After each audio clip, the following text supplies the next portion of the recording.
Big boss season 8 Telugu నిన్న జరిగినటువంటి episode వ్యవహారం ఏంటంటే గెస్ట్లుగా విచ్చేసినటువంటి అఖిల్ మరియు హారిక వీళ్ళు న్యాయ నిర్ణేతలుగా రెండు పోటీలు పెట్టడం జరిగింది. ఒకటి మొట్టమొదటిది బ్రిడ్జ్.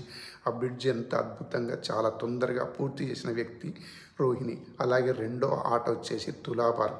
అందులో కూడా త్వరగా అందరికంటే ముందుగా కొద్దిగా దగ్గరగా గౌతమ్ వచ్చినప్పటికీ రోహిణి కన్ఫర్మ్గా కరెక్ట్ చేసి ఆమె బెల్ కొట్టడం జరిగింది. దాని ద్వారా టాప్ 5లోకి వెళ్ళే టికెట్ కన్ఫర్మ్ చేసుకున్న మొట్టమొదటి వ్యక్తిగా రోహిణికి అవకాశం దక్కింది.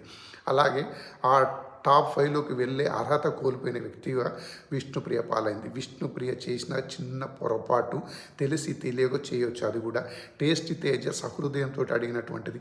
ఒక వెయిట్ నువ్వు తీసుకుని ఒక వెయిట్ నాకు ఇవ్వు తల్లి, మన ఇద్దరిలో ఎవరికో ఉపయోగపడుతుంది అన్నప్పుడు ఆమె స్పందించకపోవడం ఆమెకు ఫలితంగా టికెట్ కోల్పోవాల్సి వచ్చింది.